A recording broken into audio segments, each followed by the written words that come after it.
actually trying to decide in a group of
Hey everyone, how we doing? Hello, I'm good. Hi, Femi. Yeah, How are you? I'm okay, Valerie. How has your day been? Come up again.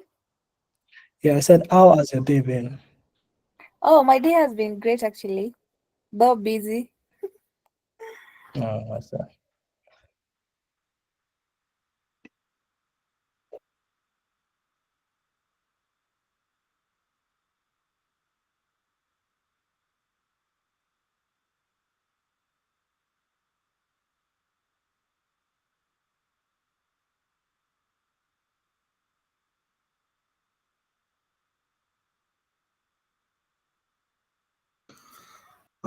GM everyone. Mr. Ola, if you can hear me.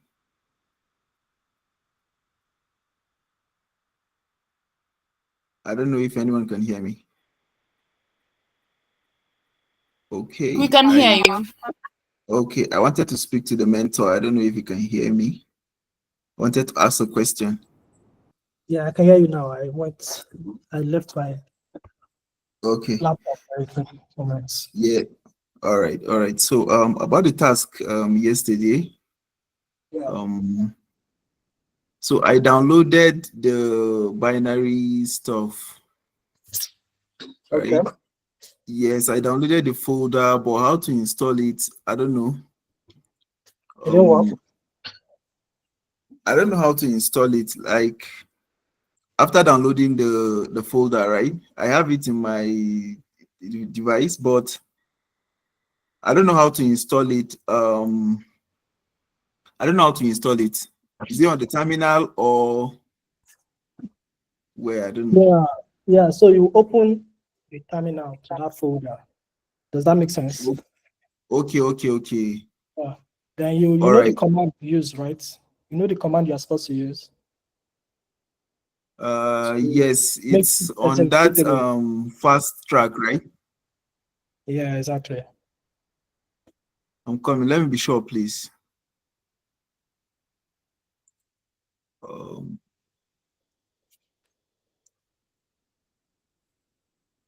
So Sorry, yeah, sorry. yeah, yeah. Yeah, the command to use to install it is rust-up component add rust src. No. The command you use to make your this thing executable. Let me open.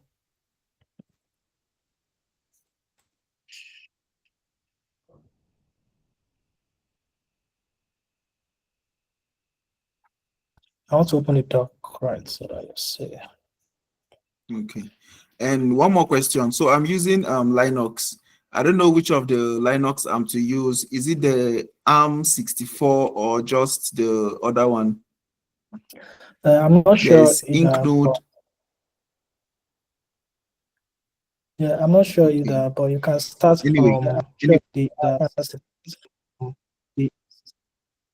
okay, I should start with the ARM64, right? yeah. Right?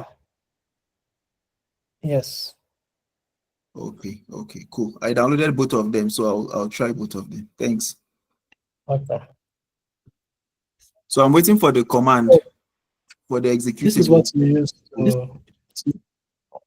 to make your node executable. Okay. This guy. Okay. All right. Noted. All right. Thanks. Yeah, Quinta.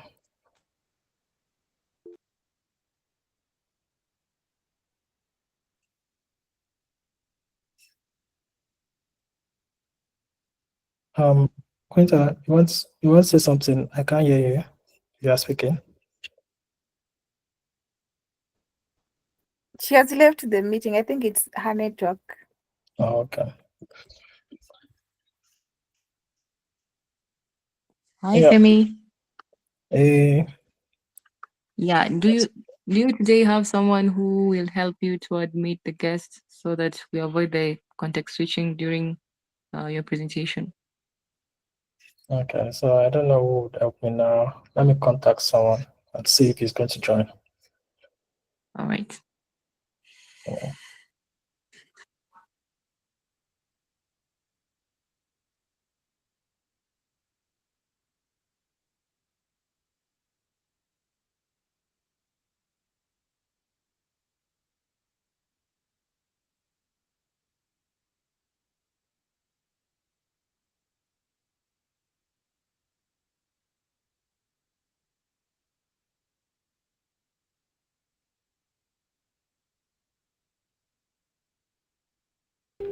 We should be able to start in the next, say, 3 minutes or less.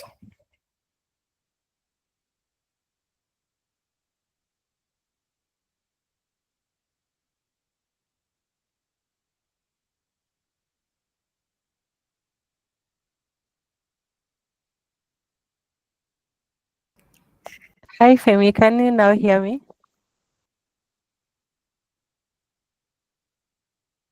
Hi. Sorry. Yes, I can hear you now. I thought I was unmuted. Okay, I just started to help I don't know his name. Like he was asking if which kind of node he's supposed to download. Okay. I don't know if you can show just on your screen that node, because there's two nodes. Both of them work for Linux. I think I can help you. Can you just open where there's those nodes?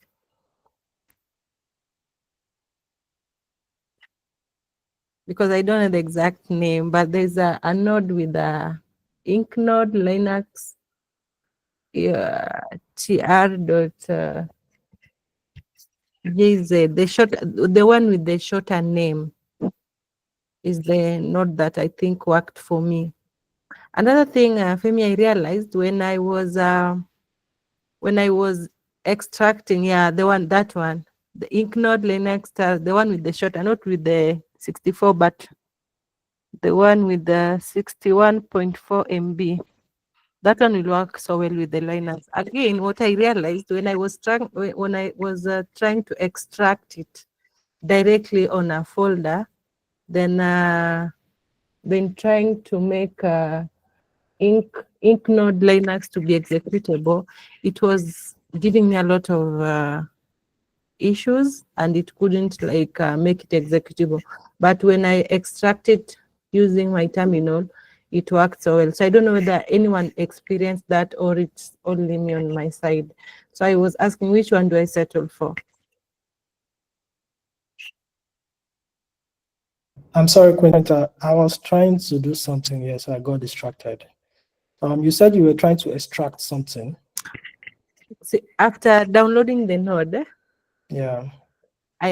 I'm supposed to extract the folder. Yeah. Yes. Then make Inknode to be executable. Yes. Yes. So when I tried to extract it directly on a folder, at first it didn't work. Okay. Then again, I extracted in my terminal. Okay. After extracting on my terminal, it worked. And also another command that I used to run it, like it was .inknode -. I think I can just write on my command. Like, let me just write on the comment, please, Joseph.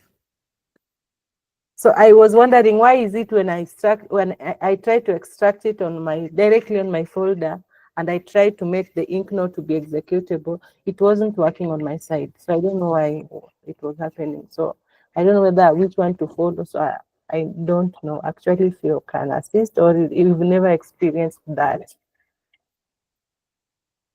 Okay, I have not experienced that actually. So I'm not sure why that is. You extracted regularly, it didn't work, but you extracted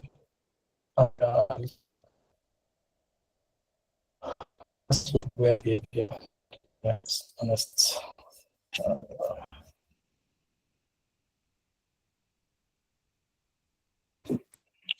All right, welcome everyone.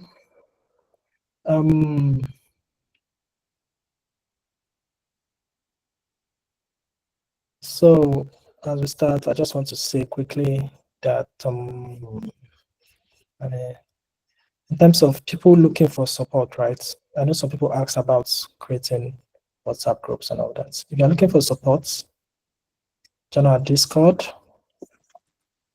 Africa Discord. And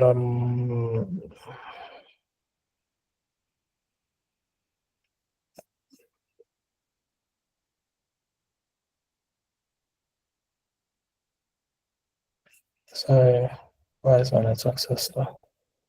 It's probably Discord.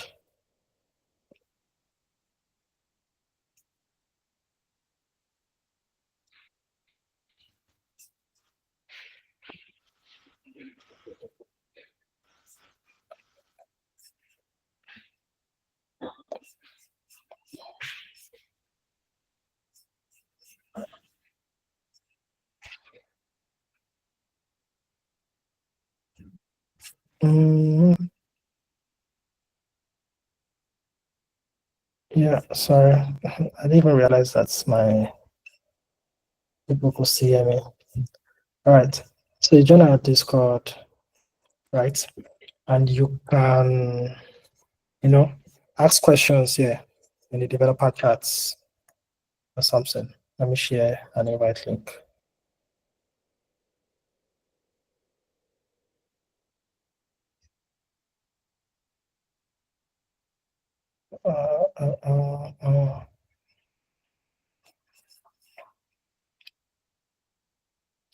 So you can ask questions in the developer chats on Discord.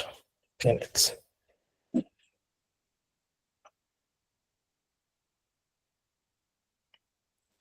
Welcome, Bolaji. Bolaji is one of our tutors.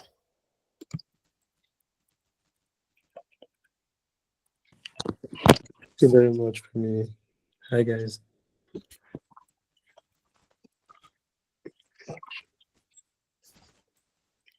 Okay, so Hello. today yeah, so they are saying hi to you, Roger.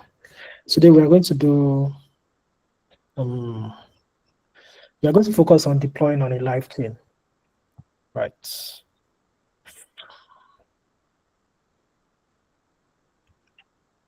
And I have my slides here. So I added a new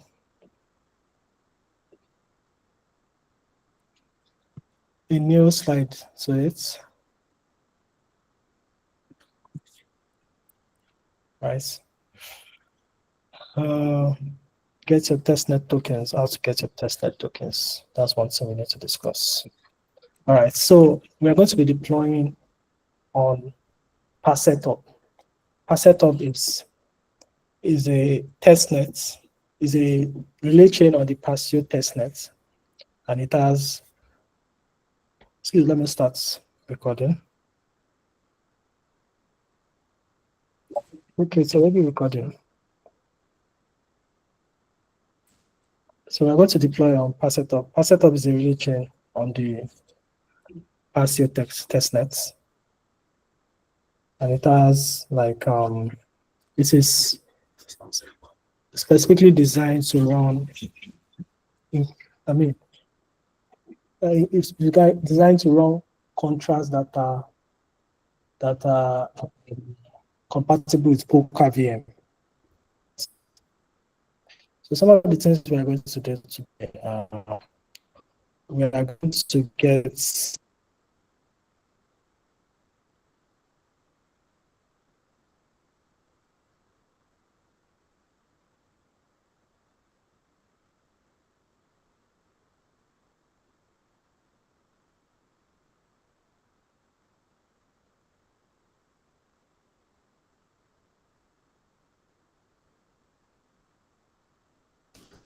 we're going to get our token. We are going to get our testnet token, and also we are going to run. We're going to deploy our contracts on PassSetup. Okay. So I'm just getting that link for PassSetup now. So in the meantime, does anybody have questions about things they found difficult to do during? Oh, hi, Femi. Hello. So I was facing an error Okay. while trying to interact with my, or I don't know whether I'm facing the right method. So I don't know if I maybe share my screen. Yeah, sure. You can share your screen. Okay.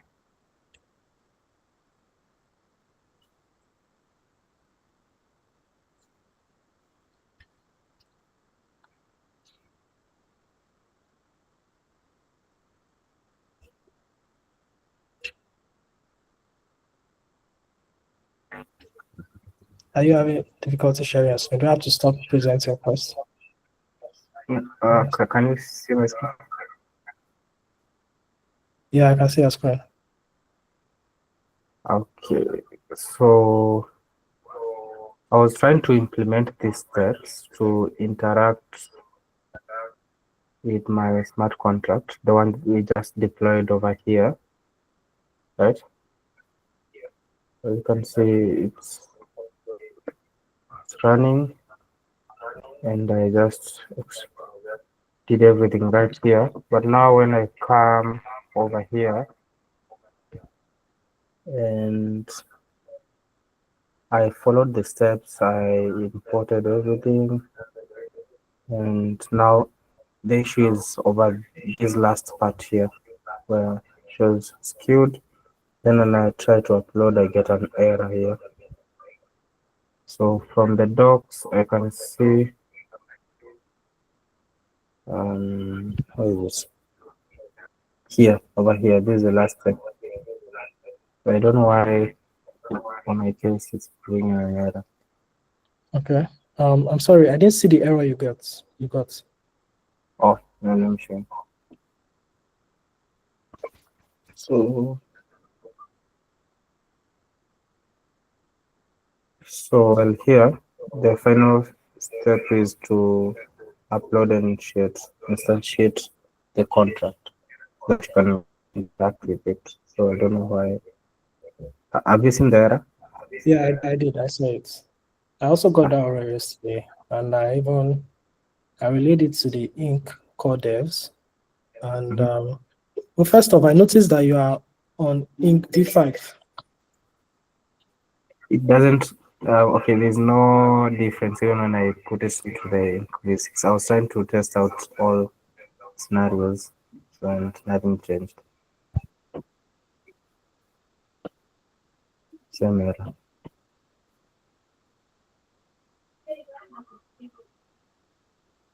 All right, Alan, give me a minute, please. Okay.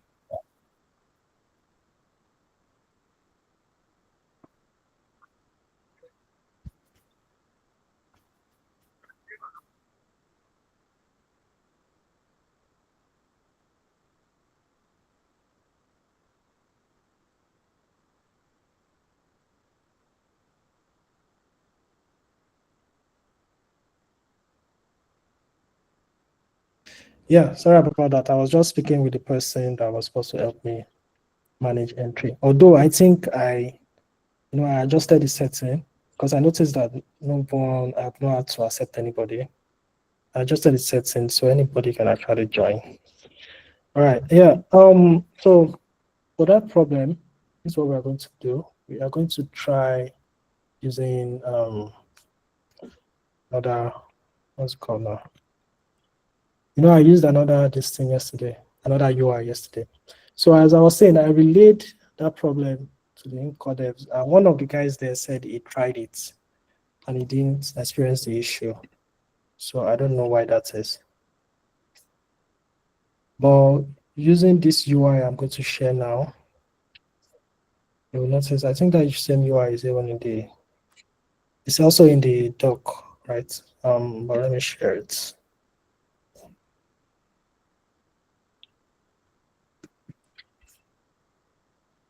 Okay, so I've got it. So Alan, you can try this UI that I just shared. And please make sure you are on Inc. V6. Right. Okay. So I'll ask a question. Yeah, what kind of subset capacity can handle Polkadot node? System out of scope. That's an interesting error. That system out of scope error doesn't mean your software, your system cannot deploy or cannot handle the stuff. So I don't know, but I was reading through. I was trying to get. Now Rust. Any specification that can handle Rust should be able to handle anything Polkadot, right? But you know that not all systems can handle Rust, right? I was doing I think I've closed the tab. So all you need to do is have a system that can handle Rust, and you'll be good to go. Okay, it started to hang. Right, so there are some system specs that can handle Rust. For example, now my system is a 16 gig RAM, right? And yeah, and is your system 16 gig RAM? No.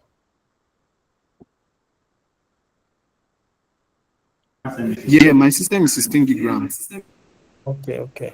So maybe 16 gig RAM, then you will ensure that maybe you are not running many programs, especially Chrome and VS Code. Those things they RAM a lot, right? So maybe only one Chrome.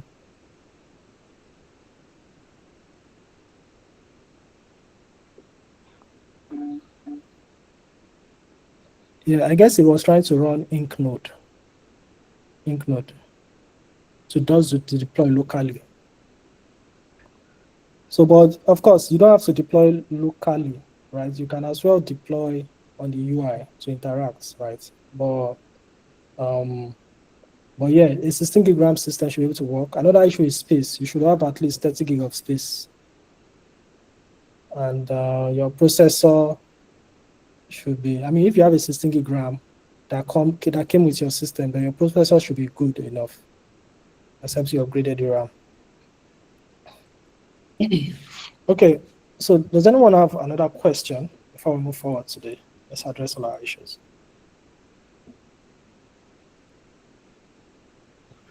All right, let's just move forward. In case we have another question, we'll circle back. So, question is, how do I deploy my contracts per setup?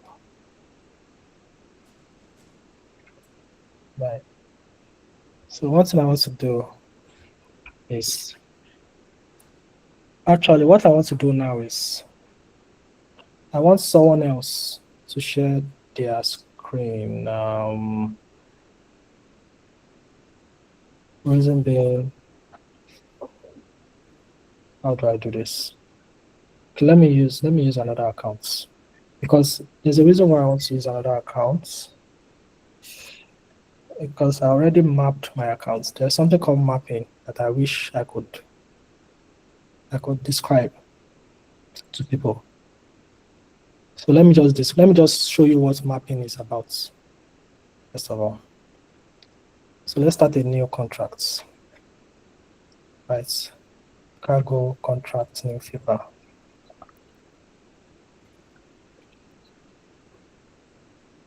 Right. So we created Flipper.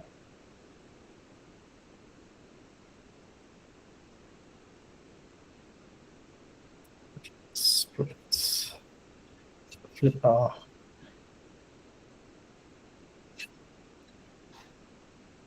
Add.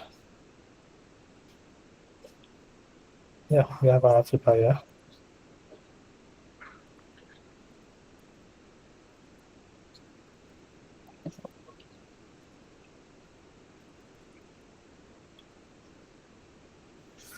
So it's not contracts, it's contracts.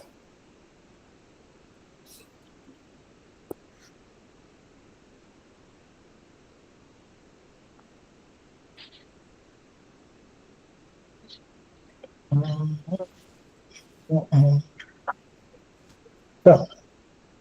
That's my face. So it's not contracts, it's contracts. Similar name as this contracts. What's going on here? Okay, so it's trying to build, I think. Oh my, it didn't take too long. Hi, Kenny. Yeah. Sorry, but today I'm going to disturb you. I have this new era with your new UI. Oh, good. So now I don't have to do what I want to do. So Okay. this is a very interesting error. Very interesting. Now, this error is because we're using Palette Revive, right? And you know, Palette Revive is made to be compatible with Solidity, right? So the account type needs to be basically changed, right?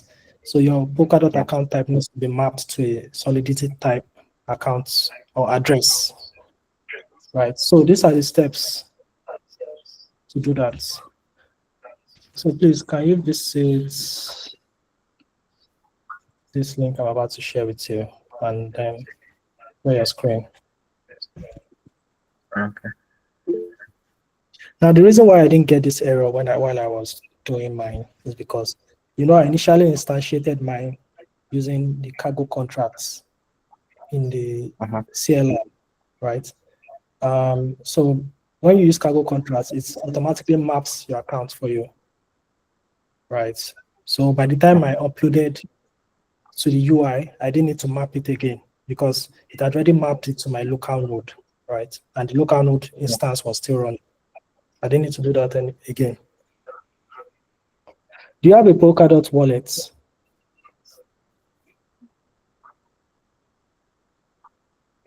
Come again? Hold on. Do you have a Polkadot wallet? Polkadot, the Polkadot JS. Okay, yeah, that should work.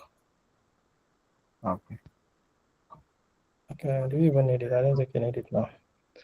Why is it why is it taking so long to open? Is it the network or these websites?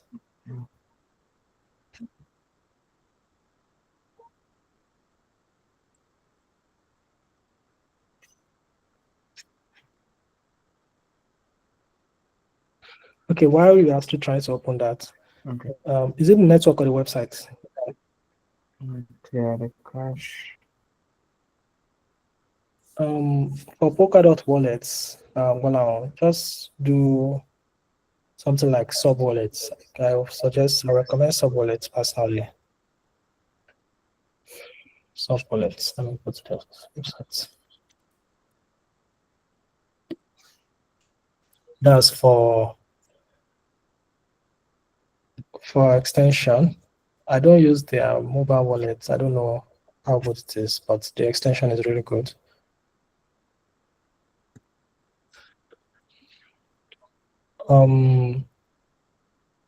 Yeah. So Daniel Joseph is asking, what's a native Polkadot wallet? Do you mean examples of wallets that are native to Polkadot? This is one of them, sub wallets. There is Talisman wallet also, and then there is Polkadot JS.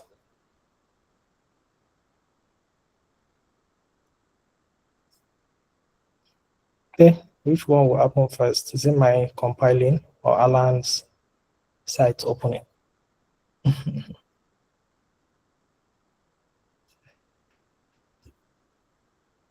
Okay, I can't see Alan's window anymore.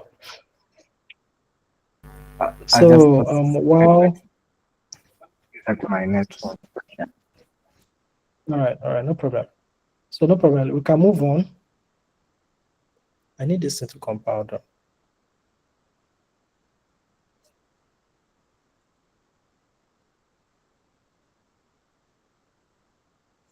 Why did I delete my cheaper not contracts?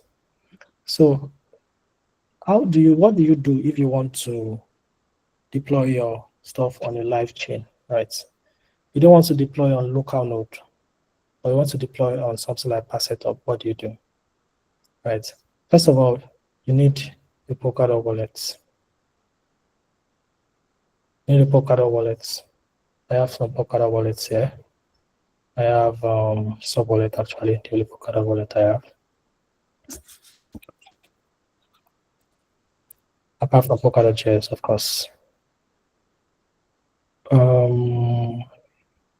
I think I'm actually using Polkadot JS. The small money I have. All man like me. I'm actually using Polkadot wallet JS, right? And my Polkadot JS is connected. Like where it's connected to this Polkadot.js websites, right? And secondly, you need to go to the Polkadot faucets, right? I'll send the link to that also. Now I'll go to the slides.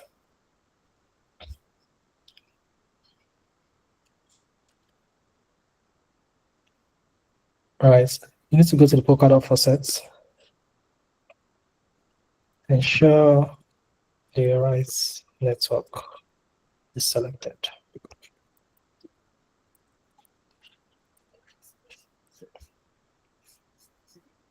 This is the faucets.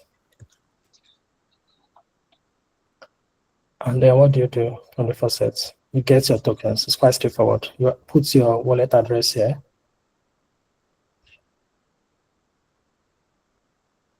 This is my developer wallets. Is it there? And you get your tokens. So if you look at my wallets here, I look at my accounts and my wallets. This is my wallets. I have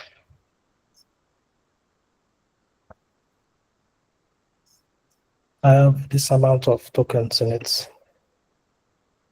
4,199 tokens. 4,999 tokens in it. This is it. This is the wallet I'm using. I have two wallets connected to this. But this is the development wallet. I already have this number of tokens. All right, so when I have my tokens already, I come here. I already deployed this one. Say I want to add a new contract. Yeah, way. And then it's quite simple and straightforward. I do what? I upload my contracts, right? Using upload new contract code, right? I select the wallets that has tokens because we will need tokens to deploy, right? Since it's a live network, I give my wallet a name, like $1. I upload the files. Unfortunately, I already deleted the file. Let me even see if you can upload something else. Change contract code, contract address. Okay, I can actually use an unchained contract address. So I'll upload the file, but I'm still compiling my file.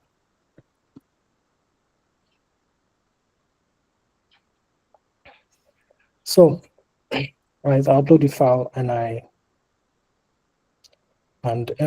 follow the steps we followed the last time. Okay. So, but Alan was having an error just like this, accounts unmapped, right? And I explained earlier that the reason why you're having this error is because we are trying to, map things to Solidity. So we're having to, take our Polkadot address and make it look like a Solidity address. So there needs to be some mapping that will go on under the hood, right? So how do you do this mapping? You have to do it manually.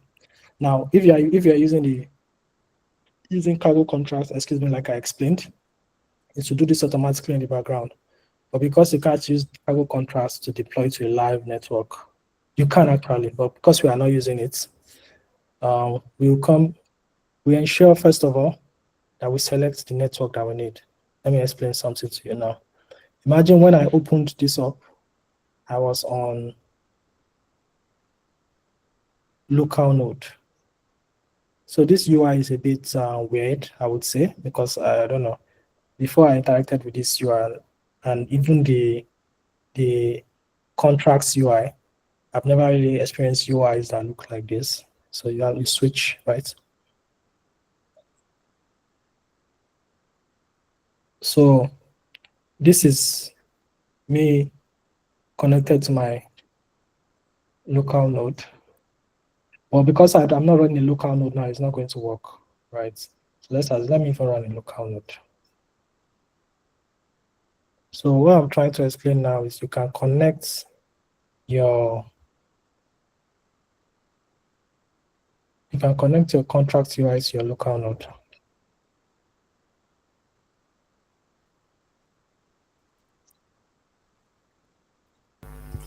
I don't know, but on my end, it's taking forever to initialize that connection. Wow.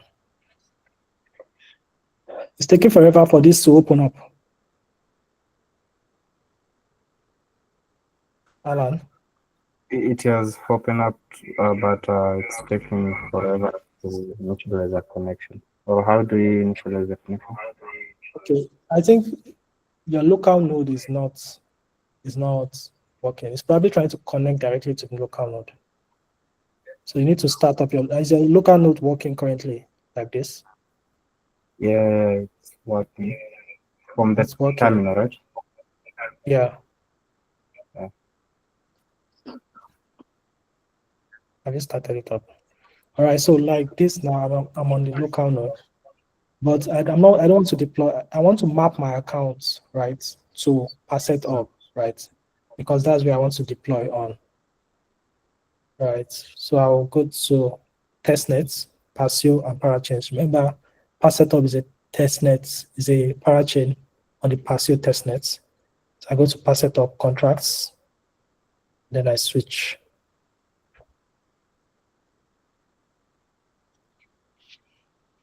All right, so here we have it. This is my development address, right? I got some tokens from the faucet, not just now, I got it earlier. And that's my development address. So now I want to I will come to this developer tab.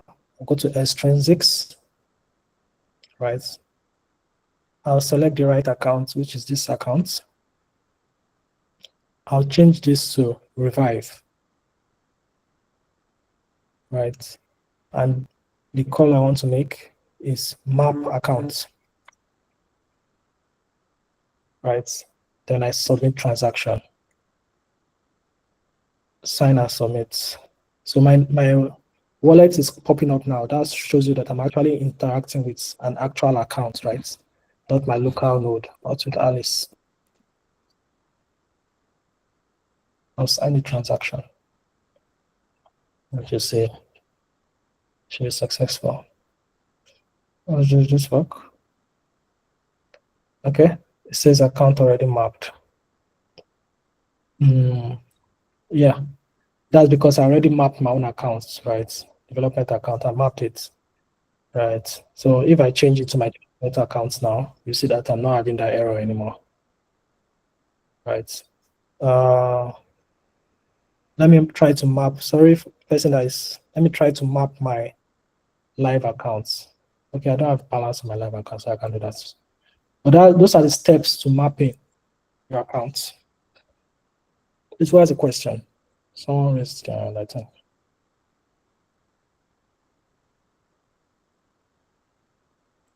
All right. So yeah,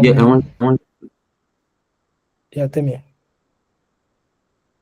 I wanted to ask that the mapping how is you have to make an actual call on chain, right, to do the mapping.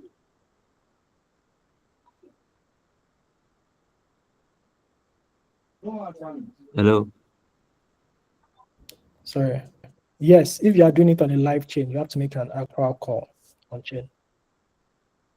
So where is it stored? Is there like a central registry, or each node needs to store the mapping, or how does it work? I'm not sure I really understand your question. Is there a central registry that each node needs to store, where each node stores the mapping? Okay, No, I I'm asking understand like you. how does it Tell me, are you a work? blockchain Is the map, is it like each node stores? Okay. a mapping of like Yes, sir. the substrate address to like a Solidity like address, right? Whether each node stores the mapping. So I don't know how it works under the hood, but what you just said sounds like a way it will work. Okay. So I think my contract would have. So guys, does anybody have a question about what we've done so far? I mean, I have a question, but I just have a concern. Like, I'm just following what you're doing. If you can just explain it, yeah, again, please. Okay, no problem. I'll be able to explain it again. Right, so, yeah, Alan. Yeah, I'm back now. All right, awesome. What So next the after local node is running. The local node is running. Yeah, it's yeah. It's running. Yep. All right, that's good. So please, can you go back to your browser? Yeah, can you click on, you see that drop down at the top where Polkadot is at the extreme left? Yeah, can you click on it? So can you go down? Or before you go down, can you, okay, never mind. Let's go down, don't mind me.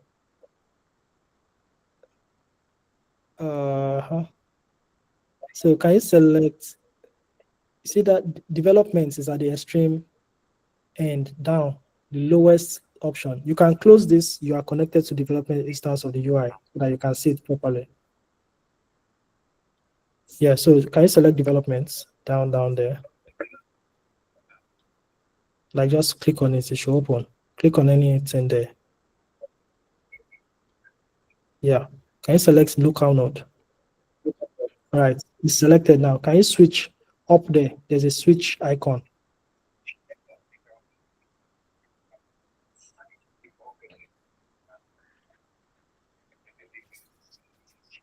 All right, great. Now, this is your network, right? It's showing you the most recent block and all that. So go to developer, the developer tab. Yeah, select extrinsics. Okay. Yeah, you can leave there. Click on that. Click on using selected accounts. Click on it. The using selected account, yeah, where there's space, just click on it. Yeah, select Alice. No, can you come down? Not the extension on the Alice in development. Yeah. All right. So click on submit the following extrinsic. Extrinsics are basically like transactions, right? So click on revive. All right. So come to the side, click on the call text. That text called call, yeah, call into bracket desks, just beside revive. Okay. Yeah. So And then click on the map. map account. Yeah. Okay. Then at the extreme right, you click on submit transaction. Extreme right, yeah. Yeah, then you sign and submit. All right, so the accounts will be mapped now. Can you go back to the UI? Where exactly? Contracts UI. The tab you have opened in your browser, the other tab you have opened in your browser, yeah. Over Okay. here. Yeah, so try to upload your contract again.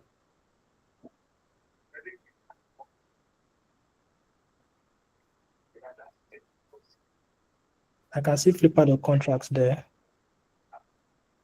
Yeah.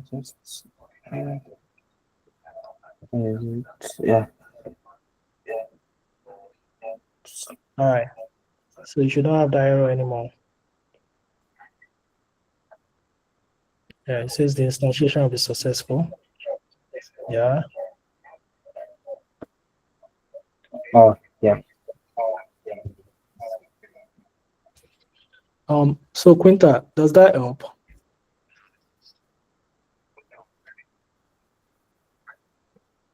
Yeah. All right. Yeah. So I think what we can do is, now that Alan has been able to do this, Alan, I think you are the one that would help us deploy on PassetHub.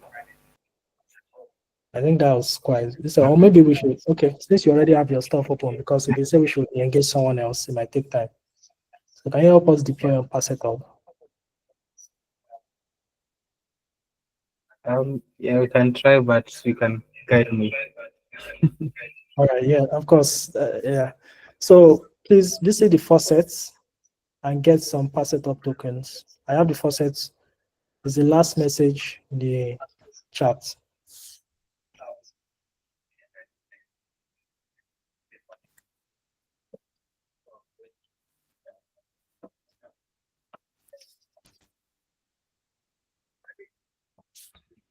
Okay. Yeah, so change your chain to PassetHub.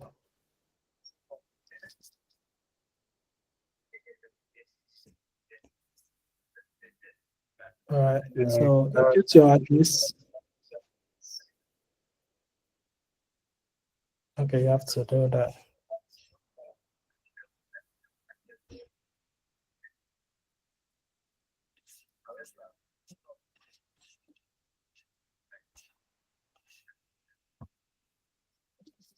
So I just take my address. Yeah. The Alice one. Not the Alice one. Your actual, you have a wallet address, right? You have a wallet address on this browser. Wait, which wallet address are you referring to? Like a Polkadot. You have a Polkadot wallet. Let's start from there. You have a Polkadot wallet on this browser. Yeah. Okay. Yeah. Can you Open your Polkadot wallet. Let's create a. Do you have okay? That's this Alice, right? Yeah. You can use the Alice. That's what you use for development, right? Yeah. Yeah. So you can copy the address and use it. No, this is asset up. So asset up is different from passet up. Can you change asset? Can you change it to passet? P. You should start from P. The chain, not the network. The chain.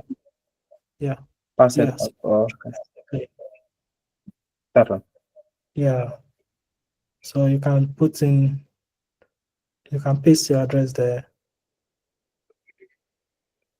Verify yourself and get some passes. All right. Oh yeah. Okay. So now, you need to go to ui.use.inc. So this Inc V6 Alpha UI, does it give you an option to select pass setup? I doubt. It doesn't. So you need to go to ui.use.inc.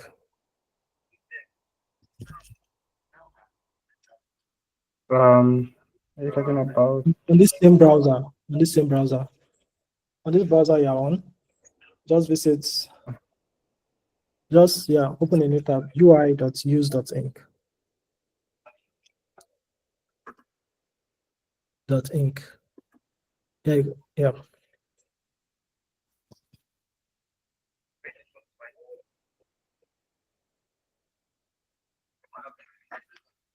Okay, I hope it won't take long to open.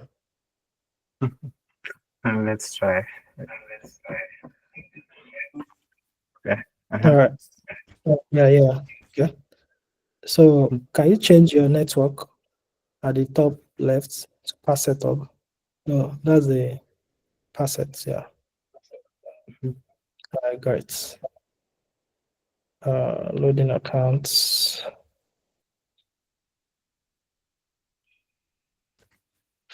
Great. So now you can upload and instantiate. Upload a new account.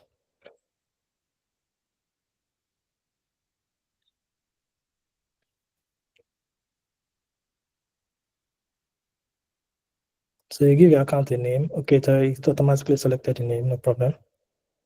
So you can next. Yeah, so it's unmapped, right? So now without me telling you what to do, can you map your accounts?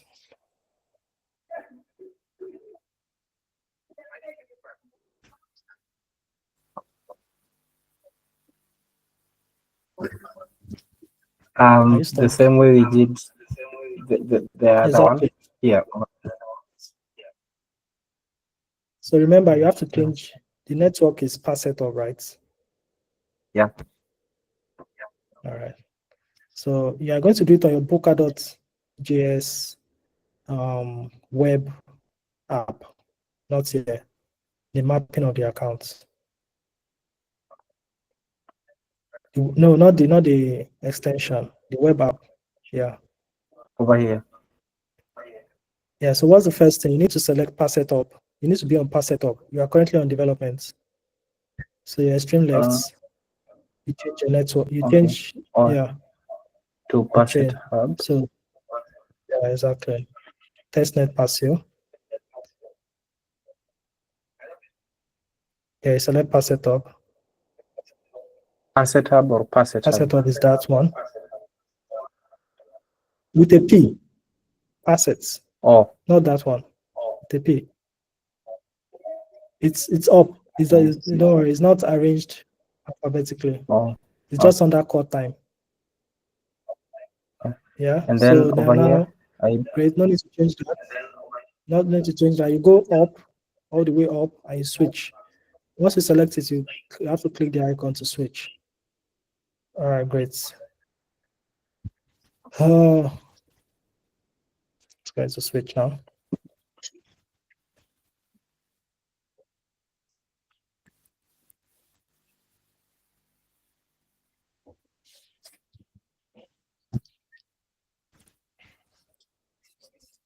Okay. All right, good. So next step, Yeah, you go to your extrinsics under developer tab. Extrinsics. Yeah. You didn't click it, it didn't work, right? Okay, that's because you're already on the tab. Don't worry. Yeah. It's because you're already there. Okay. So it's not going to work. So just switch to revive under the extrinsics you want to call. And then Okay. over here, map account. Are you sure the account that is selected, using account selected, are you sure the account is the Alice you have in your extension? And I believe it switch should be. options. Let The me only just problem you would confirm. have now is that, yeah. So this is I using a different, it's using a different address type. It's actually the same, but it's Yeah, using a it's different different. address. So let me show you one way you can confirm. So just copy that address, please. Copy the Alice address that you have there. Okay. So can you visit subscan.com?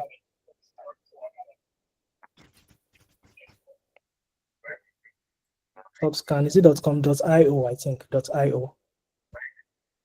.io, not .com. Yeah. Is it going through? Let me confirm websites. Subscan.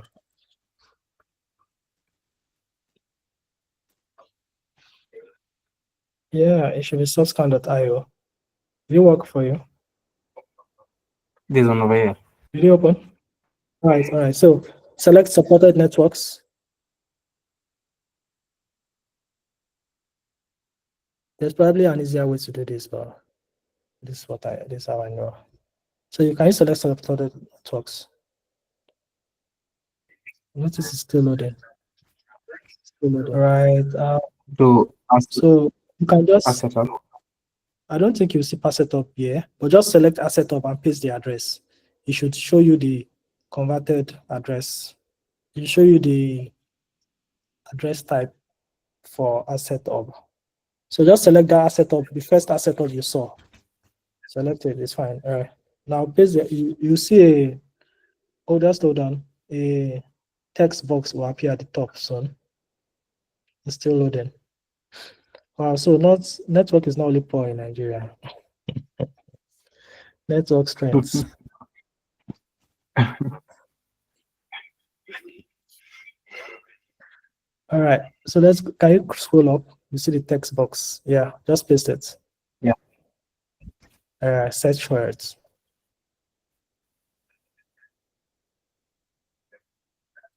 Still loading, I guess. Yeah.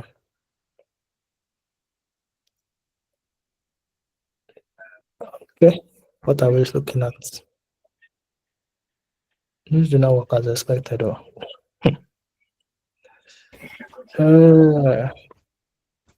So what's the problem? Bolaji, do you know of a way to show that your address, to show the different formats of your address on Polkadot? I thought that was the way to do it. Let me see. You want to confirm the mapped address? Is that what you're trying to do? No. Now the address he has on the Polkadot.js web app starts with a 1, right? But we know that that's the same. But the address that shows on Polkadot.js extension starts with a 5, right? But we know they are the same address. But I just want to show you. I think you should be able to check it on Polkadot extension itself. See under the settings, allow use on any chain. Maybe you should change that chain. Okay, address display right format. here. Okay, So you just display the format separately. Can you guys see my screen?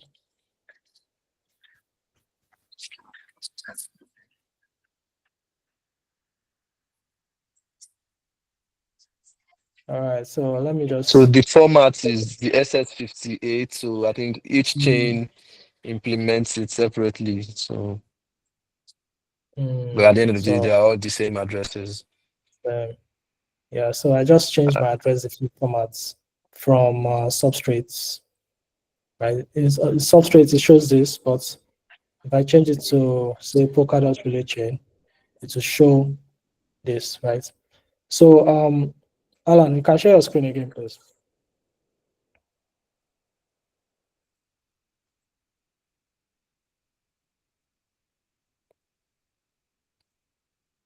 Alan, are you trying to share your screen? Okay. So can you go to your Polkadot? Yeah, click on settings. Let's just confirm. Let's just show that the addresses are the same. Your Polkadot JS extension, not this one. No, not that one, not that place. Go, not there. Go back to developer and extrinsics, please. First. Extrinsics. All right. So can you click on settings? No, not there, not there. All right, yeah, fine. Can you go to your extension? Okay. Your Polkadot.js extension. Yeah, just like I did just now. Settings. Yeah. Display address format for. Yeah. Toggle it. The first option after theme, light or black. That place that has substrates. Yeah. Toggle it to Polkadot relay chain. The first option. Here. Yeah. Okay, so you can see that the address is the same as that address we have in that text box, right? Did you notice that? It starts with 12M. That one also starts with 12M. All right, so you can map your accounts now. Oh. Yeah. Okay. Okay. So panel and map account. Yeah. And select version. So you sign and submit. Yeah, you use your password. I hope you can still remember your password.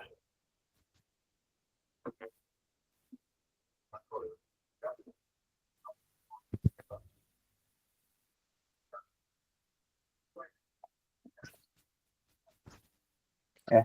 Good. So our transaction was successful. So let's go back to our contracts UI. Yeah. Okay, so you can refresh now and try again. Yeah, just go back. Yeah. Next. Can you refresh instead? Okay.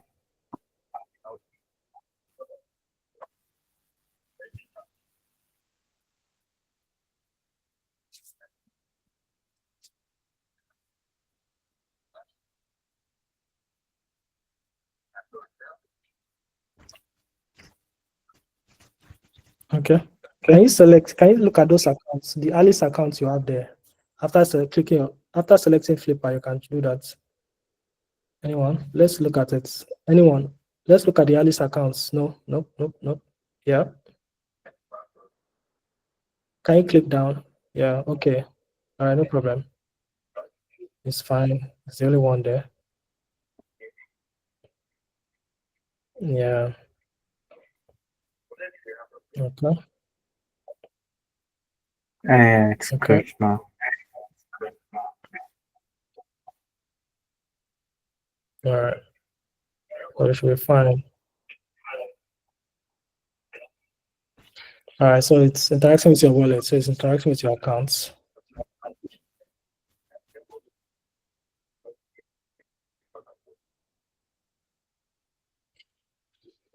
Yep. All right. It's success. Yeah. Quinta is. Yeah, okay. Why are you laughing first? Like, I was like, yeah, I'm a You're just regular laughing at me. person. Okay. A regular person is Okay. here. All right. How, Femi, so all that process was just to instantiate Alice account on UI. All Okay. those steps. Yeah. Well, the step looks, yes, that's the first question. All those steps are just to instantiate, like just to deploy.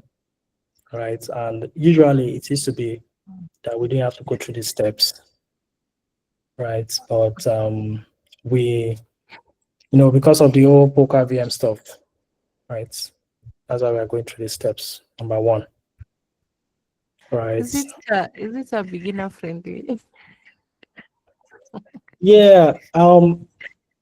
I feel like if you do it like say 3 or 4 times, it becomes intuitive. The reason why it's Yeah, I think confusing is it's a matter of practice. because it's the first time, right? And I'm also trying to describe it to him, so it seemed. Of course, there are some steps there that are not necessary, like having to confirm your wallet address, right?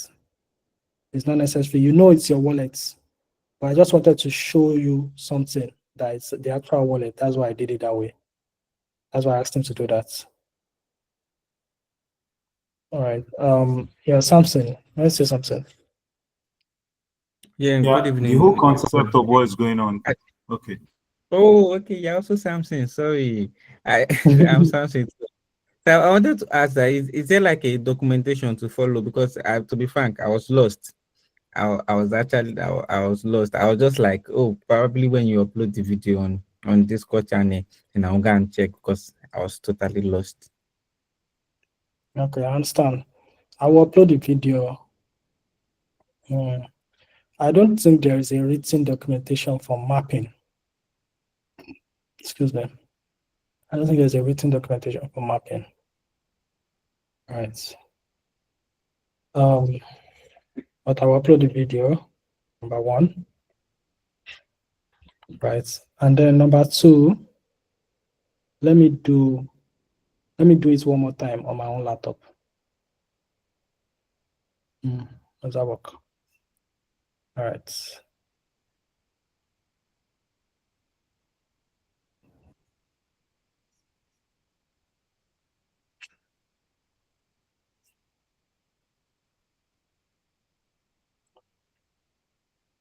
So if I wanted to map my accounts, right, I'll just visit this website, poker.js.org, right? Number one, poker.js.org. I will ensure that the network I want to map my account on is selected, which is this network, right? Then I will come to this extrinsics tab here, option under the developer tab, right? I have 2 accounts here, but I will ensure the account I want to map is the one that's selected, right? And then I will just, this is just basically trying to tell the node what you want to do, right? I'm on Palette Revive, because if I'm not on Palette Revive, I will not see that map account option. How people can hear me? Let me confirm. All right, yeah, my mic is on. So I'll make sure I'm on Palette, I'm on Revive, right? And I have a map account option. Then what do? I just submit my transaction.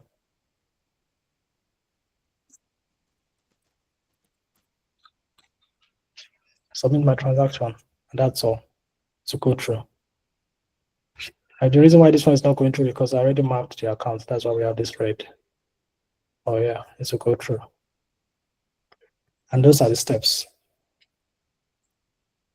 If you are using Ink, if you are using Ink V6, right? Those are the steps. Or just deploying your contract. To deploy your contract, you have to map your accounts because of the Poker VM Revive thing. Does it feel a bit better? I know for some people you might not be there. We don't know, but most times learning is mostly about how we feel. We feel like I don't really understand it, right? Although in your mind somewhere, you have a sense of what's there. So it's just maybe doing it 1 or 2 times to build that confidence. So yeah, Quinta. Okay, me what is really confusing is like how many UIs that you're using. We have this one for the orange one. We have this one green and another one purple. So I don't know. Those are the things that are really confusing me actually. Yeah. I understand. Yeah. I understand. Femi, I guess, yeah. I was like, how about we do a try, but now this time round with Winter, if she has a laptop with her.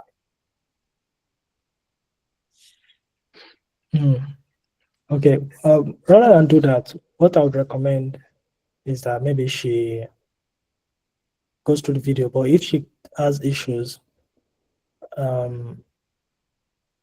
if she has issues, she can get in touch. I can help her through it, or maybe during our next class, we'll talk about it. So,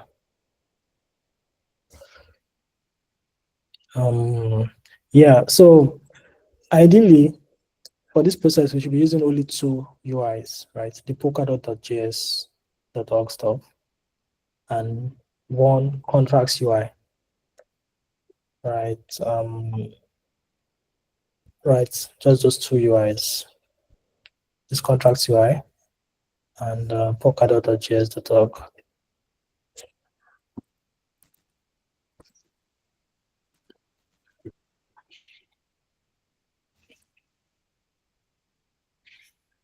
As Polkadot developer interface. That's all. The only reason why we brought up this other UI is just how did we even bring it up? Okay, because it was trying to deploy to local node with this one and he had issues. Okay, I feel like in terms of the quick start stuff, I think we are really clear on that already for now. Okay, how can you quickly deploy a templates with ink, using ink? We're really clear on that. There is one interesting thing I can talk about, which is Pop Network. The reason why I want to go into it is because it has they have several templates, right? In case you don't want to use Flipper. So I don't really know if Cargo Contracts has several templates. Let me even try. Oh, it doesn't. It doesn't have several templates. Let's see. Deploy contracts. I hope this will not confuse people the more. No, not here. Learn. I hope you will not get confused. Get tokens, use smart contracts. All right. So I just want to show you one thing. I'm not showing you much here. So the POP is they're actually a parachain, right? This parachain uses dots as the live network that is not the testnet uses dots. The testnet uses pass, just like Passio. So they are trying to mirror Polkadot, and they are trying to help you learn and make your life easier when interacting with Polkadot. And one of the cool things they did is this, the fact that they gave us several templates that we can use. Let's look at all the templates that they have. Right, so first of all, how do you install their CLI tool? They have the command here, right? After you install Rust and all that, you just install their CLI tool with this, right? Or if you want to install a CLI tool that is compatible with Ink v6, you use this command, right? Let me add pop to the slides, right?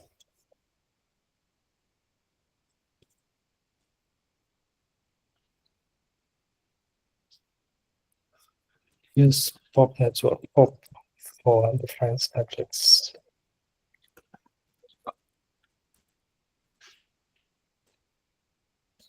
So for those of us that the slides later. All right. So now let's look at all the templates they have. I've already installed pop earlier. Let's see their templates.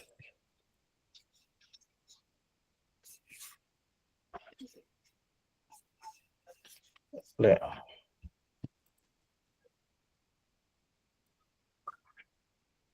So these are the templates they have. They have their standard template, which is the Flipper contract. They have an ERC20 template. They have an ERC. We're going to have a. Let's try the multi-sig template, right? Multi-sig templates. So how do you access that template? You can do this. We copy this command and edit it. Right. We want to use the multi-sig templates. Multi-sig. And we want to name it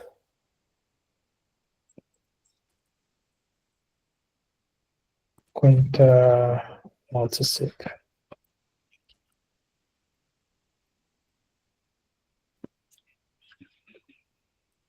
Okay, now the container from memory characters. First of all, let me even switch my folder. I mean folder cd. Yep. Multi-sig.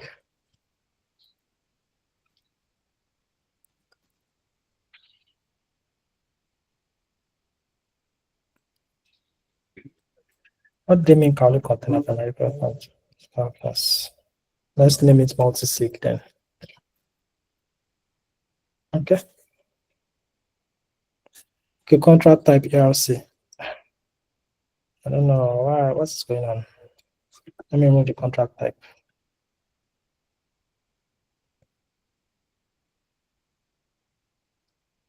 Examples.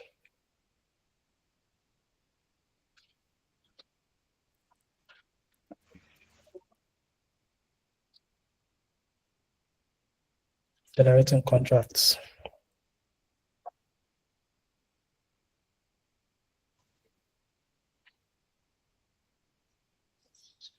All right, so they've generated a contract for us. Let's open our contract here. So what's in it? Add folder to workspace.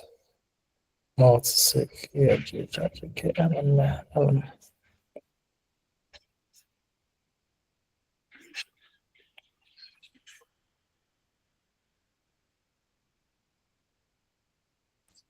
So this is another template. If you notice, it's different from our Clipper templates, right? So this is a cool thing that Pop Network has done, right? So you don't have to start from scratch, right? So I think that's showing you that follows the principle of Inc. quick starts that we are trying to do. We're trying to work with so far. Yeah, so this is all we are going to do for this class. Let's check something quickly.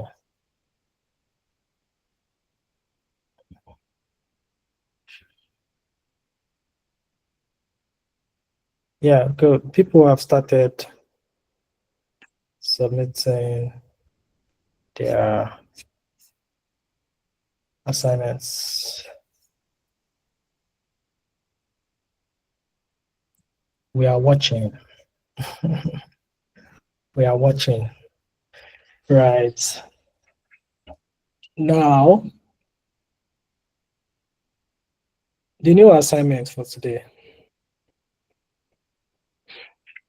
I'm going to create a form for that. New assignment for today. We are going to submit. We are going to deploy our contract on PassEtUp. We're going to deploy a contract on PassEtUp. And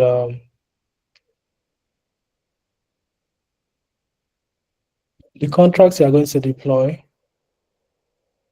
must not be Flipper contracts. It is something else. And you deploy it on PassEtUp and you share the link.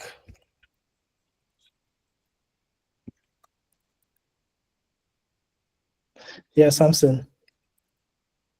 Yeah, so I tried deploying on using the UI, but I was having issue when it got to the initiation, all I just see is it's just telling me that I should what are they calling it? It's not even moving forward. Let me just say it's not moving forward. So I selected the contract. Yes. Okay, I should share my screen. Yes, please. Yes, please. Okay, hold on.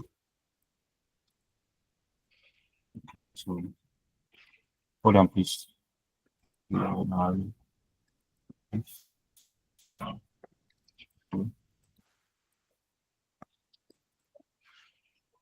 Okay, right.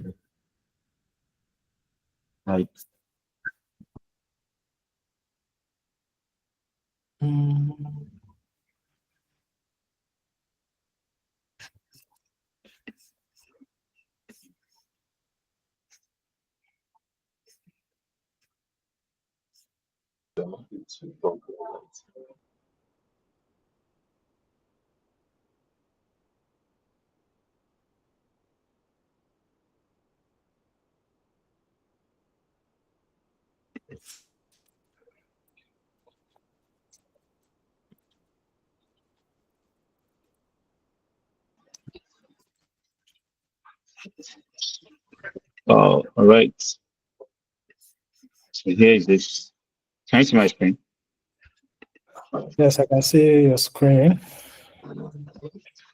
Yeah, so selected Passport Hub. I upload a new contract. I'm giving it a name. So if I should come here and click on Flip Adders contract here. So if I click on next, this is what I have here. Okay. So this is what we've been talking about. I don't know if you were following. Yes, I think we're at a point. I didn't get what happened again. Okay. So this is what we've been talking about. So this is a good problem to have, right? You are trying to deploy on Passport. That means once you deploy this, you can submit it as your assignment, right? Yes. So what you do for me is once you try to figure it out, I'll also upload the video, by the way. Or should we figure it out together on the call? I don't know. I just feel like we've done it a few. Yes, let's figure it out together. Okay, I think it's better. Let's do one more time. Okay. Do you have a Polkadot address? Yes, I do. All right. Yes. Okay.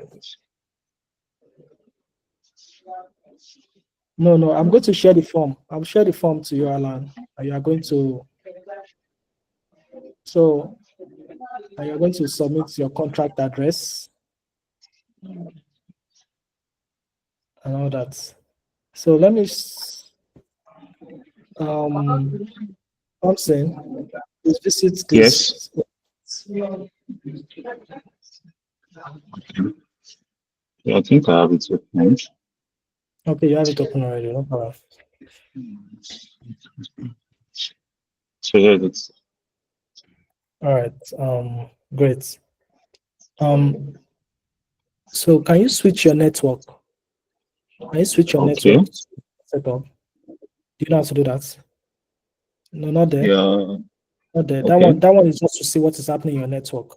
So at the extreme left, you click on that here. So you go to Passio and select Pass Setup. Passio. No, you go down to test networks. Go down. Okay. Test Passio and Parachains. Yeah. Yeah. Yeah. So you scroll up now.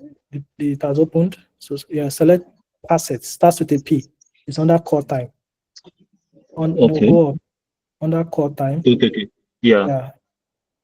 Yeah. Now that's all. Then scroll up.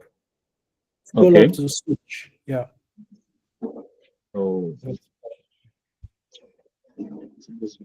So do you know what to do from here? No. You go to the developer tab. Developers tab, yes. Extrinsics. That's transactions. Extrinsics. Yeah. Okay. Is your account on this browser? Your Polkadot account? Yes. The browser, because the This thing is not looking at, it's not checking it, it's not seeing it rather. Okay. Click on message. Okay.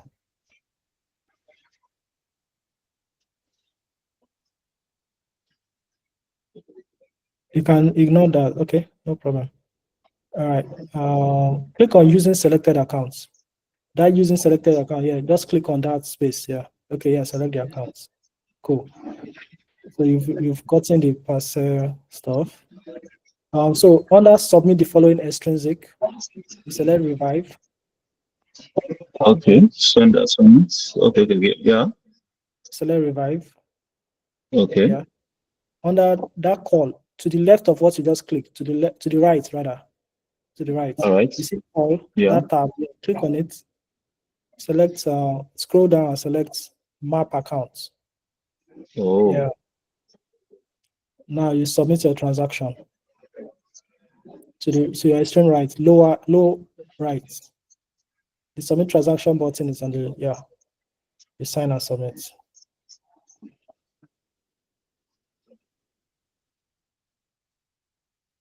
Signature requests. Approve. Okay. All right. So now we go back to your contracts UI. Yes. Yeah. So can you go back or refresh, anyone? All right. Let's go all over, start all over. First off, can you go back, please? Yes. Okay. Reloading. All right. Let's reload. Okay.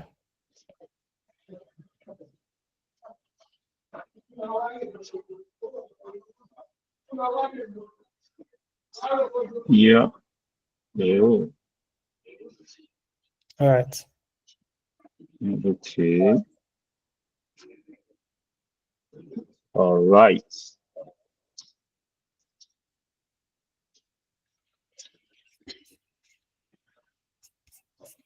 So. Okay. So how do we? So how do I get? Is this the contract address? Let me see. I've left the screen. The contract address is yeah, that's it. That's the contract address. Okay. Thank you. Yeah.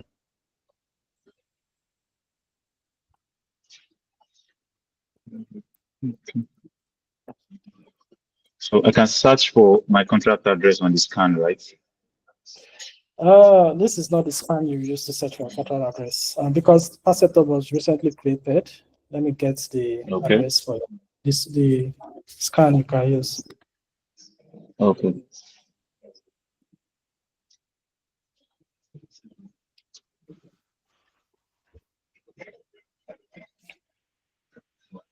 I think I'll add it to the GitHub too. And I'll add this link that I'm using, Boxcouts.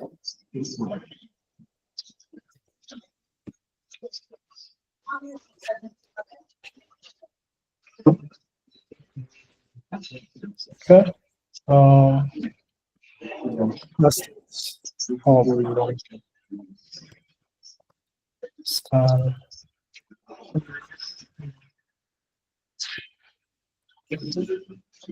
Thank you.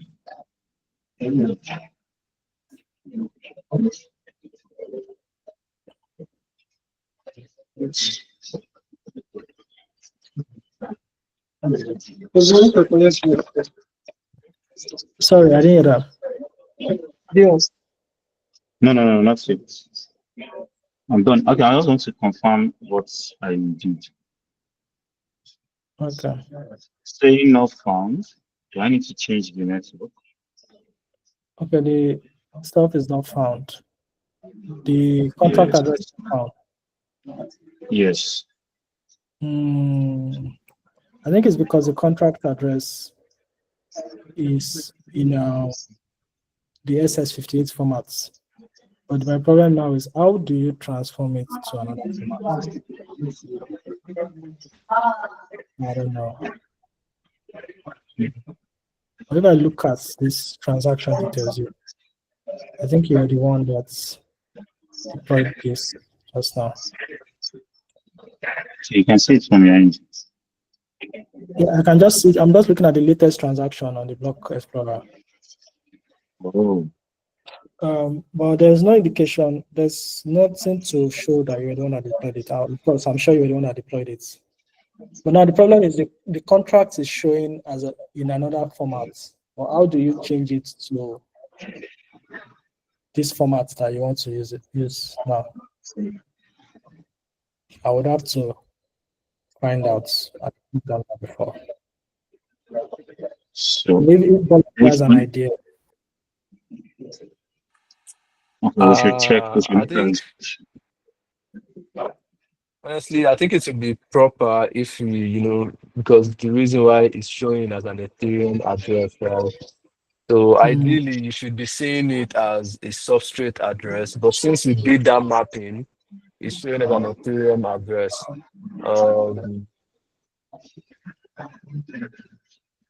Couldn't we search that? But you should be able to search that Ethereum address on the Parset scan, right? Did that not work?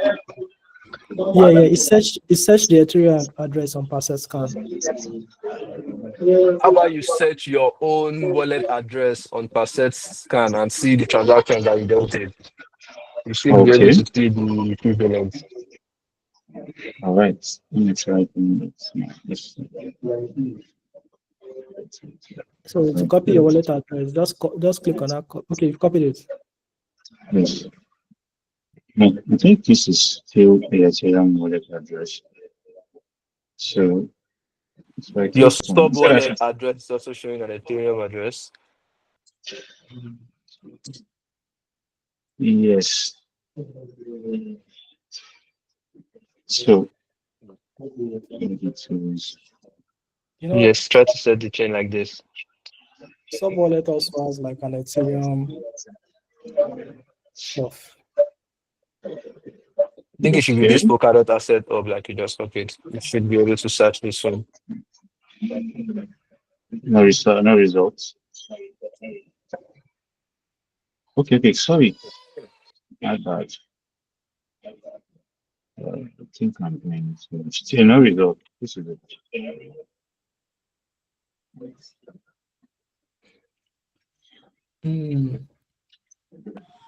I'll ask questions about that and get back to you. Thank you. Yes. So for the tax now, we should just submit this guy. We should just submit this. Yeah, submit that.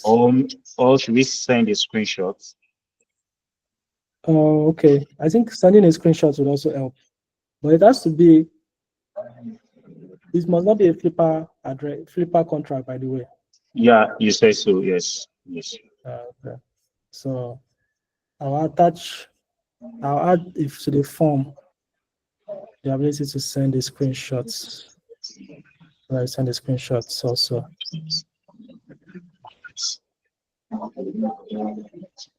Thank you. All right.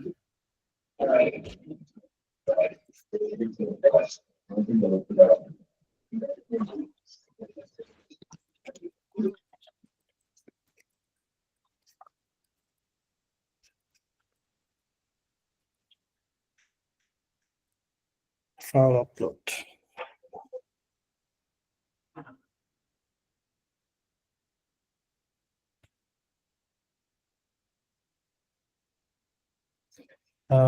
So it's going to be an image. You upload an image.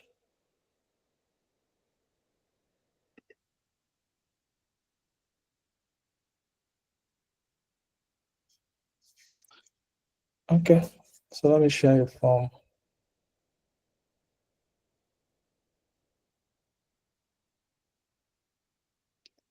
All right, so I would like to introduce you guys. So like I said earlier, Bolaji is one of our tutors. And so you'll be taking us through a deep dive into the Ink smart contract, right? I know some people are looking at some things there and they are a bit confused. So next week is going to break it down for us and demystify it.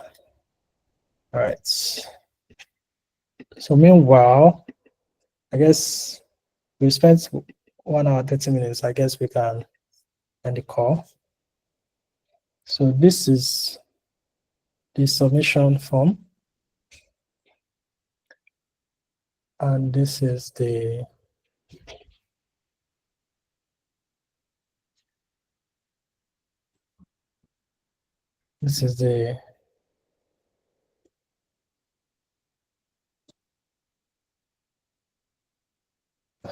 yeah.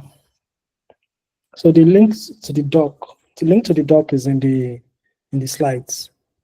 If you go through the slides, see the link to the doc. Let me also send it there.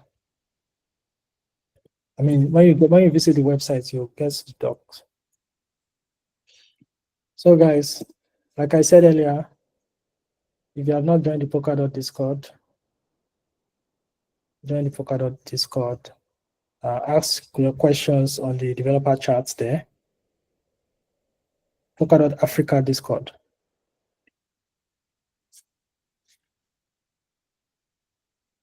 This is the link. Polkadot Africa Discord. Right, when you join the Discord, how did I open that? And I've closed it. You ask your questions in the developer chats, and now answer your questions. Okay, let me stop recording on this part. Okay, any other question before I stop recording?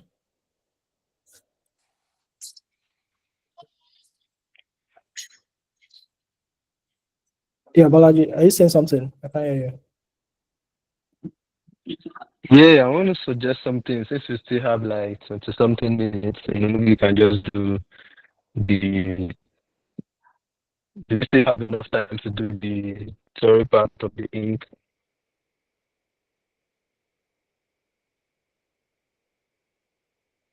Just to show some.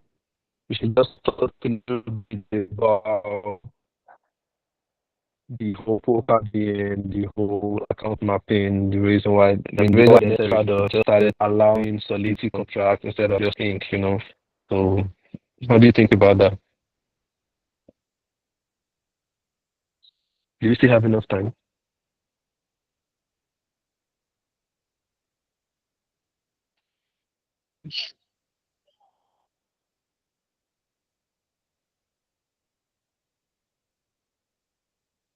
Sorry, I can't hear anything. What's going on? Sorry, I was muted. So I was like, I kind of touched on it yesterday and today, right? But if you want to talk about it, like if you have a perspective you want to talk about it from, that's fine.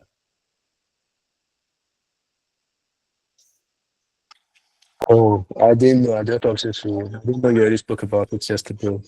If you already spoke about it, then that's fine already. If I've missed that part, we spoke about it. Yeah, I mean, I spoke about Polka VM and RixV, right? And so what I basically said was about Polka VM and how it makes is intended to make things faster, right? Which will make in turn give us like make things more scalable and reduce gas fees for people, right? And I think I also touched on the fact that Solidity was, I mean, Polka VM also supports Solidity smart contracts, right? But yeah, I think I feel like you can talk about it for a brief moment, maybe 5 minutes or 10 minutes, if you have stuff to say, Olajuwon. Oh yeah, sure. So I mean, although you already mentioned about it, I just how do I go about this? Okay. So originally, right, the whole in contract, you guys are aware about how like in contracts, how they tie back into like the Polkadot chain or whichever chain the contract is deployed on, right? Is anybody aware about how that logic works?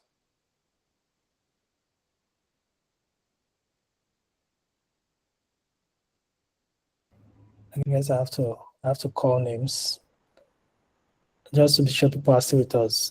Quinta, are you still with us? I didn't get the question. Sorry. Right.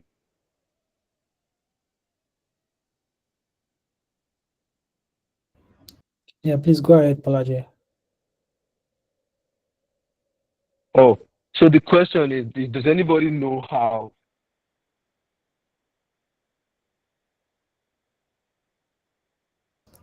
Are you speaking? I think you might be having network issues.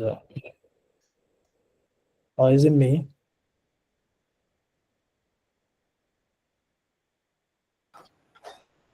No, I can hear you, Femi, Okay, but I think. Oh, okay. Let me put that.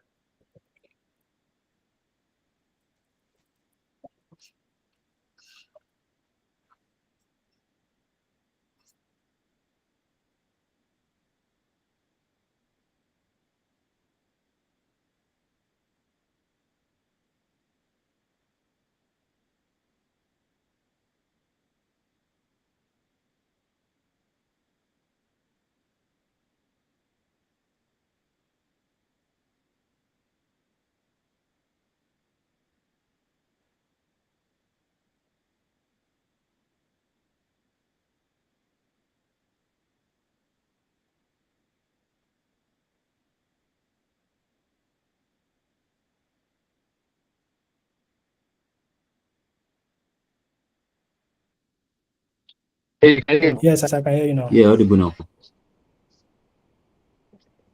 Oh, awesome. Sorry, I had like a little bit of network glitch. So I was asking, like, is anybody aware of how, or can anybody mention how the Ink smart contract that you deploy, how it ties back into like the substrate blockchain or any parachain where you are deploying this contract on?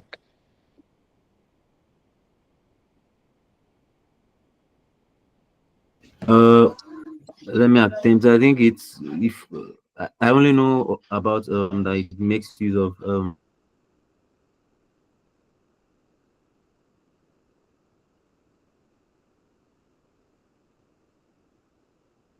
execution and all that. Sorry, I didn't get you. I think you were breaking for a minute over there. You said it makes use of what?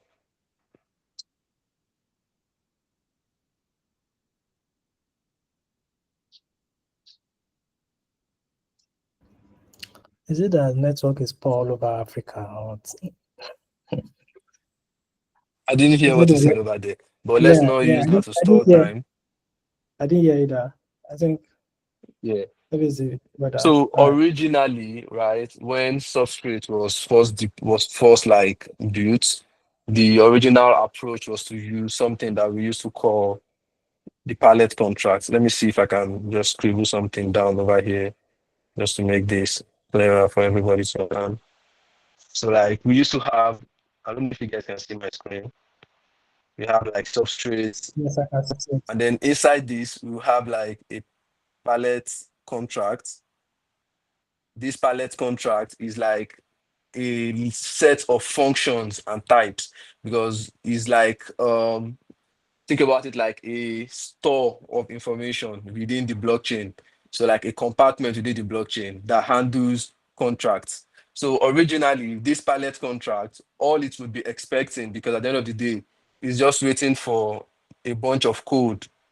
It's just waiting for code to drop within your system. So to drop inside this chain. So it's expecting you to upload some form of code, and it allows the substrate WASMI. There's something we call the substrate WASMI. This was originally. This is a WebAssembly interpreter. So it allows this substrate WASMI to run this code. So whatever you deploy within your smart contract is going to be this code. You can have it like, let me call it a generic term. Let me say contract.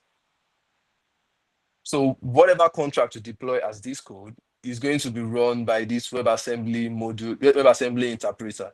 So ideally, that means that this code, it needs to be something that once you write your contract, you can compile it into WASM.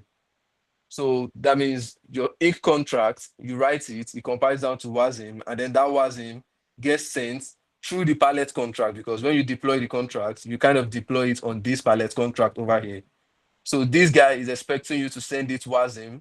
You send in the WASM code, and then it takes that WASM and runs it through this WASM interpreter. So it's like this is kind of like an OS within the substrate chain that is allowed to run this WebAssembly module. So this was very fine because it meant that if you want to upgrade your contract, you can just remove this WASM blob of code and put a new one, and then your upgrade was done. It also meant that you could write anything, so you can make this WASM anything that's not just ink. You can write it in TypeScript if you know how to write TypeScript. You can write this your WebAssembly in there and then send it to the pallet contract as WASM, and that would like execute it and send it to this place as well. But the issue with WebAssembly was it was very fine, it worked very well, but just like Femi said, it has like it's not as fast, number one, and it's too complicated. So according to the research that we have and how the WebAssembly module interpreter works, it has like a whole lot of complexities that you don't really need. We don't really need it to be able to run our smart contract. So it's almost as if you're using like too much power, and because of that, you're not even using like the full extent of the WebAssembly. Let me put it that way. And then it's also making the app like not run as efficiently as it is, as it could. So one of the solutions was to write a new script interpreter. So this was me. You could write like a completely new one, which is pretty similar to what blockchains like Ethereum or Code did. So they kind of like wrote like a new interpreter kind of in the EVM, so you can run like only bytecode. So that's what the EVM is meant to do. So you could go that route, but that's like way too much work because obviously the ink contracts are already being used in production. If you wanted to do a switch like that way and it's going to take that long, you might end up losing. I'm not entirely speaking for the Polkadot team at this point, but I mean, in my own experience, I think it might be a way of you to, take too much time and bore users out. So what we came up with, what the Polkadot ecosystem came up with, was the alternative in Polka VM.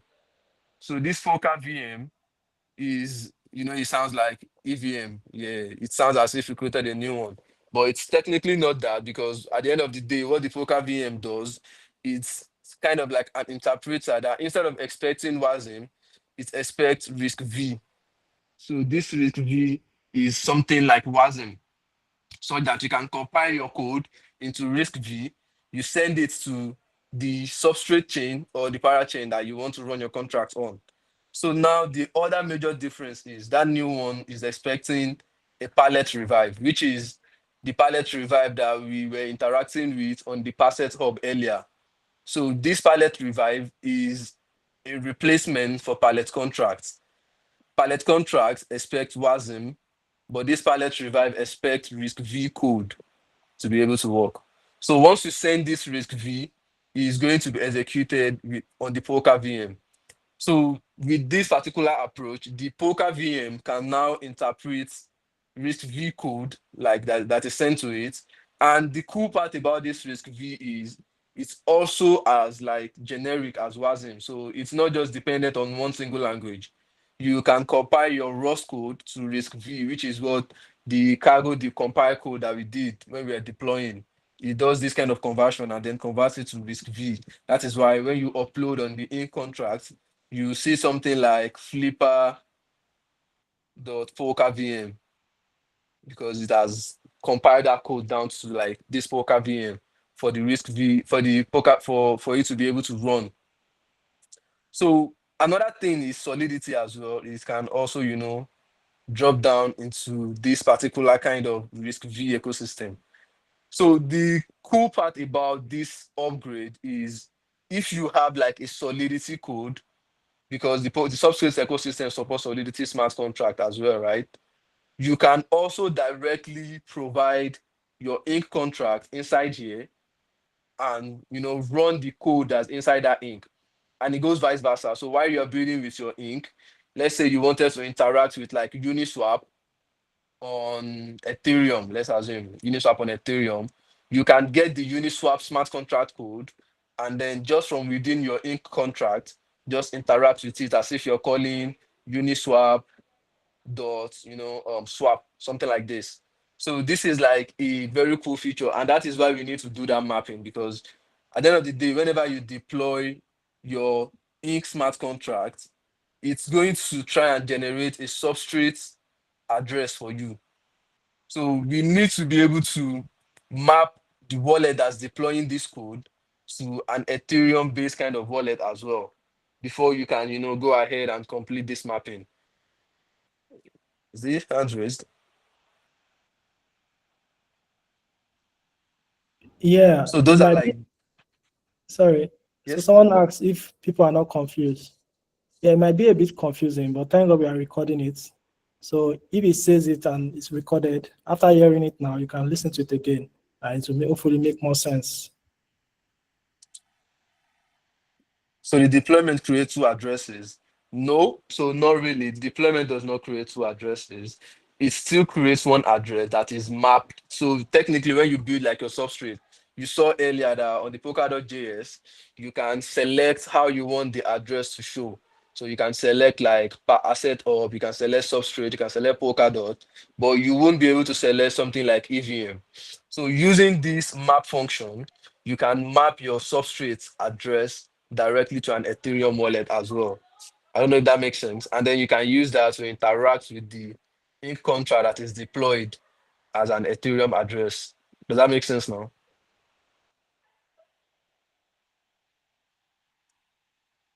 Yeah, I stopped sharing my screen. I'm not scribbling again. I think that. Does anybody have any question on that one? I think. So I just want to add to what you just said. Mhm. So if you notice, right, when I try to map my address, my development address on Up, I kept getting errors, right, that I've already mapped this address. So I think from that, and once you map it once, you don't have to map it anymore, right? So it's not like every time you deploy, you have to do that mapping. No. So someone like Samson now, who have already mapped his address, he can try deploying again. You will see that he does not have to go through that process anymore, right? Now, if you are using a local node, right? Once you restart your local node, it clears your history. It's a local node, it clears the history. It's not persistent. So once you stop it and restart it, you have to do the mapping again. But for a live node, the data is persistent. So far, nothing happens to it, right? Although if for a testnet, maybe sometimes they could clear it, but that's just besides the point. So the data is persistent, so you can always come back and deploy without having to map again, right? So don't worry, it gets easier.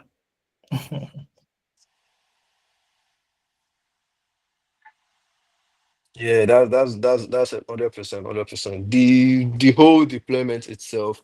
Ideally, somebody was asking like how many UIs do we need to deal with, and you mentioned, so technically, right, you wouldn't even be going back to the Polkadot.js orgs as long as you've already mapped it once. All you need is the ink contracts UI.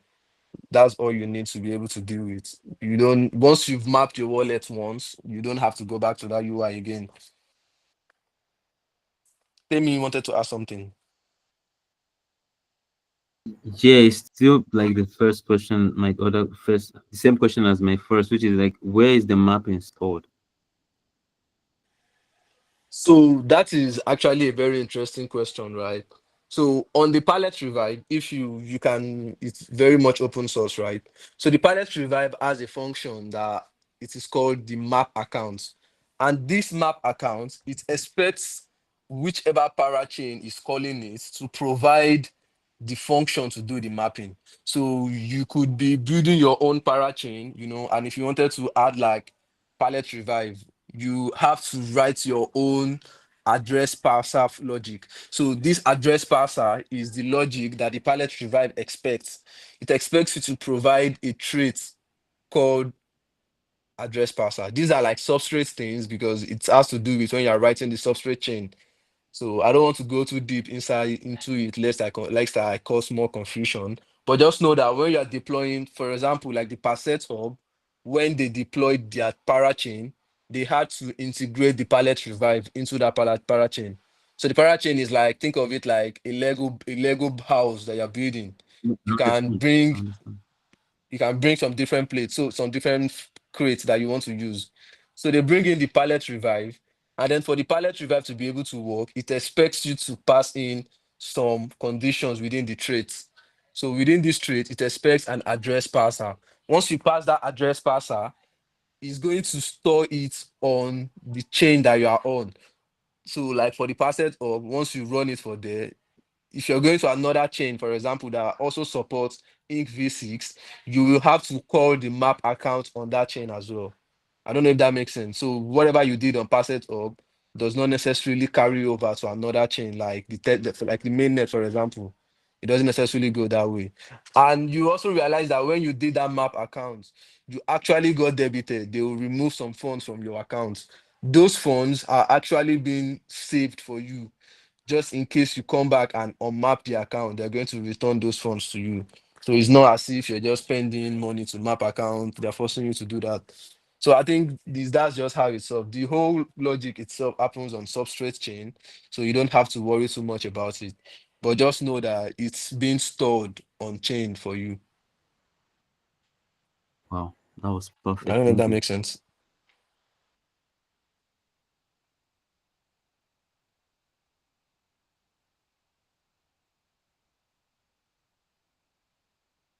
Yeah, that made sense. It was perfect. Thank you. Sounds like I just put fire on dry weed, like everything just burnt into flame, just cause confusion.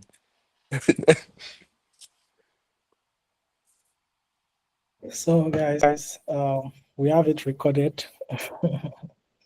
So just revisit it. Just try to, refresh your memory and then read a bit widely, and yeah, everything will click as time progresses. Yeah.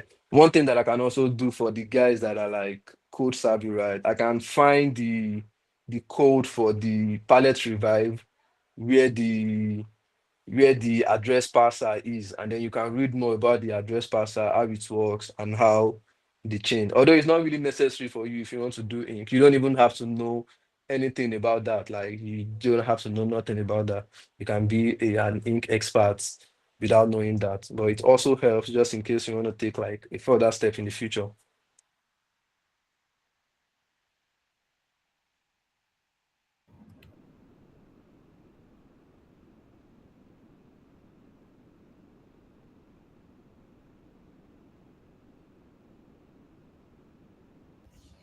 Okay, everyone.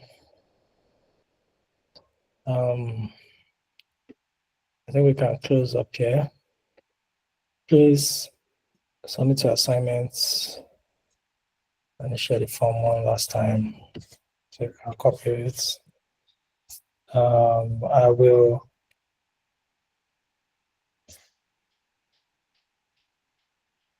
what can I do now? Maybe share the form.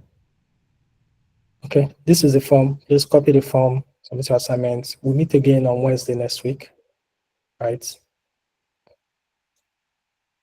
Enjoy the rest of your day and your week.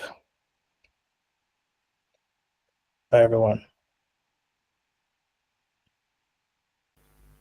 Bye, and thank you for me. I believe that was interesting and practical. Yeah, bye.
Bye.